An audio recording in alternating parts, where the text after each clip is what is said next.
Football Manager sering disebut game bola paling realistis di dunia. Bahkan banyak klub sungguhan pakai database-nya untuk scouting pemain muda. Di game ini, banyak banget wonderkid yang kelihatannya bakal jadi bintang besar. Atributnya gila, potensinya mentok, sampai-sampai bikin kita rela ngeluarin budget besar buat beli mereka. Tapi ternyata, di dunia nyata, nggak semuanya berjalan sesuai harapan. Ada yang hancur gara-gara cedera, ada yang kalah mental, ada juga yang karirnya berantakan karena salah pilih klub. Nah, di video kali ini, kita bakal nostalgia bareng. Bahas deretan wonderkid Football Manager paling terkenal yang gagal bersinar di dunia nyata. Siap-siap, karena nama-nama ini pasti bikin kamu teringat masa-masa main FM atau Championship Manager dulu.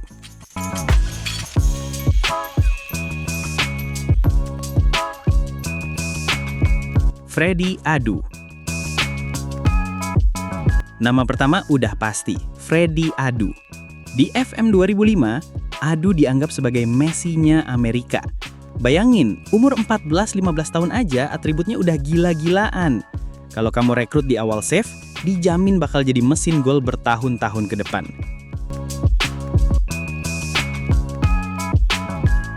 Tapi di dunia nyata, Adu justru jadi simbol wonderkid gagal. Karirnya nggak pernah stabil, pindah-pindah klub mulai dari MLS, Benfica, sampai ujung dunia kayak Finlandia dan Serbia. Sampai sekarang, banyak orang lebih kenal Freddy Adu sebagai legenda FM, bukan legenda sepak bola nyata. Ironis banget.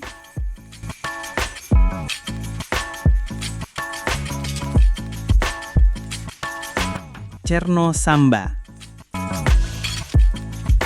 Kalau kamu main Championship Manager 2001, pasti kenal Cherno Samba. Striker muda Inggris ini di game bisa jadi predator kotak penalti, cetak ratusan gol per musim, bikin dia jadi idola semua pemain CM. Sayangnya, di dunia nyata, karir Samba nggak pernah meledak. Dia gagal di level Premier League, lebih sering main di divisi bawah Inggris atau sempat nyasar ke Spanyol. Sampai-sampai dia sendiri pernah bilang, orang lebih inget dia dari game daripada di lapangan sungguhan.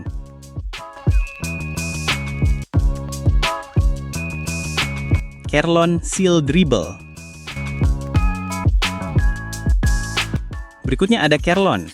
Kalau di FM 2008, atribut dribbling dan flair-nya bikin dia mirip kayak Neymar lebih dulu. Ditambah lagi, Kerlon punya trik unik yang bikin dia viral, Seal Dribble, alias ngegiring bola sambil ditimpa di kepala. Sayangnya, dunia nyata kejam. Kerlon sering banget cedera lutut, fisiknya kecil, dan akhirnya gagal nunjukin potensinya.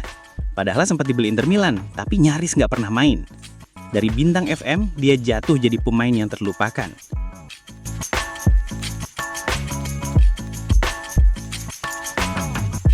Anthony Le Tallec. Fans Liverpool pasti ingat nama ini, Anthony Le Tallec. Di FM 2004, Le Tallec dianggap calon striker besar Prancis, bisa berkembang setajam Thierry Henry. Gak heran kalau Liverpool langsung merekrutnya waktu itu. Tapi kenyataan pahit, Le Tallec gak pernah jadi andalan, lebih sering dipinjemin ke klub kecil, penampilannya biasa-biasa aja, dan akhirnya karirnya tenggelam. Dari calon bintang, jadi sekedar catatan trivia.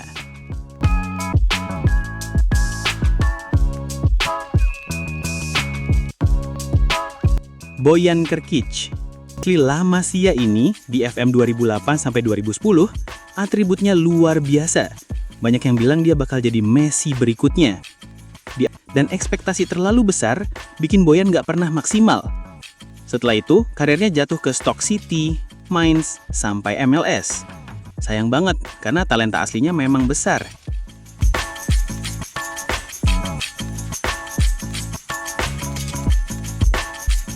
Rafael Morrison. Kalau fans Manchester United pasti kenal Rafael Morrison. Di FM 2012, dia salah satu wonderkid dengan atribut teknik gila. Bahkan Sir Alex Ferguson sendiri bilang, Rafael Morrison adalah bakat terbesar sejak Paul Scholes. Sayangnya, masalah disiplin dan gaya hidup buruk bikin Morrison gagal berkembang. Dari MU dia nyasar ke West Ham, kemudian ke Meksiko, sampai main di Championship. Sebuah contoh kalau talenta besar tanpa mental kuat, ujung-ujungnya sia-sia.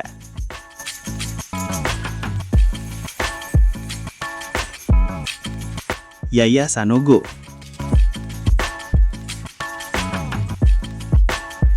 Di FM, Yaya Sanogo bisa berkembang jadi target man house goal. Banyak pemain FM yang rela sabar develop dia biar jadi monster di depan. Arsene Wenger pun percaya, makanya Arsenal ngerekrut dia. Sayangnya, dunia nyata nggak seindah FM. Sanogo sering cedera, performanya nggak konsisten, dan cuma cetak 1 gol di Premier League.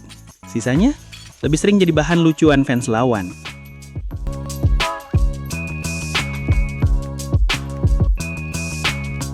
Federico Makeda. Nama berikutnya, Federico Makeda. Siapa yang bisa lupa gol debutnya ke gawang Aston Villa tahun 2009? Semua fans MU yakin, inilah bintang masa depan setan merah.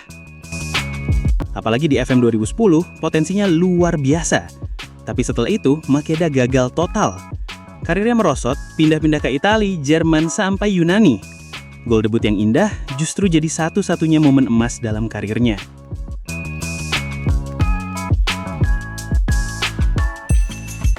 Alen Halilovic.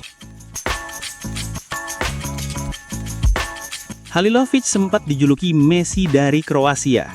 Di FM 2014, atribut teknik, dribbling, dan visionnya bikin semua orang yakin dia bakal jadi bintang besar.